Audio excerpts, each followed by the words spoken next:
আসসালামু আলাইকুম guys, welcome to my new video. আজকের ভিডিওটি হচ্ছে পুডিং রেসিপি। এখানে আমি পরিমাণ মতো দুধ পাতিলে দিয়ে দিচ্ছিলাম গরম করার জন্য। চুলার আঁচটাকে মিডিয়ামে রেখে দুধটাকে ভালো করে গরম করে নিচ্ছিলাম, আর তার সাথে অ্যাড করে নিয়েছিলাম পরিমাণ মতো চিনি। তারপর আমি ভালো করে নাড়াচাড়া দিচ্ছিলাম যেন দুধের মধ্যে কোনো সর না পড়ে। এখন আমি পুডিংটাতে ভালো একটা স্মেল পাওয়ার জন্য দুধের সাথে দুটো এলাচ অ্যাড করে দিয়েছি। লো আঁচে রেখে প্রায় 20 মিনিটের মতো আমি এটা জাল করে নিচ্ছিলাম যেন ভালো করে ঘন হয়। ফার্স্ট টাইম যেহেতু ট্রাই করছিলাম তাই সবকিছুই অল্প পরিমাণে নিয়েছিলাম।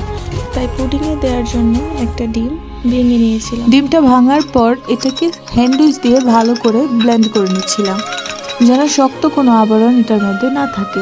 এখন আমি ডিমের সাথে চিনি অ্যাড করে নিচ্ছি এবং অল্প পরিমাণে বেকিং পাউডারও কিন্তু মিশিয়ে নিয়েছিলাম এবং সেটাও ভালো করে মিক্স করতে হবে। তার সাথে অল্প পরিমাণে লবণও দিয়েছিলাম স্বাদ বাড়ানোর জন্য।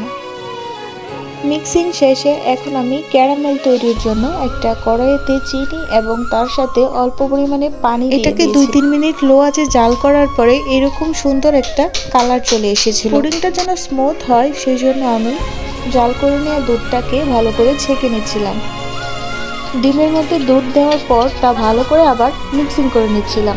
এদিকে আমি অফ ক্যামেরাতে ক্যারামেলটাকে বাটির মধ্যে ঢেলে দিয়েছিলাম। তারপর আমি একটা পাতিলে রাইস কুকারের বাটি বসিয়ে তা সেট করে নিয়েছি এবং বাটিটা টিস্যু দিয়ে ভালো করে মুড়িয়ে যেন পানি পুডিংয়ে চলে না যায়। এইরকম ভাবে আমি 15 থেকে 20 মিনিট মিডিয়াম আঁচে পুডিংটা জাল করে নিই এবং অফ ক্যামেরাতে তা আমি ফ্রিজ আপ করে যেন অন্য একটা বাটিতে রাখার পরে পুডিংটা ভেঙে না যায়। আমি একটা ছুরির সাহায্যে বাটির শেপে পুডিংটাকে ছাড়িয়ে নিয়েছিলাম। এবার আমি পুডিংটাকে কেটে ভিতরটা আপনাদেরকে দেখিয়ে দিচ্ছি, ভিতর থেকেও পুডিংটা কতটা পারফেক্ট ভাবে তৈরি হয়েছে।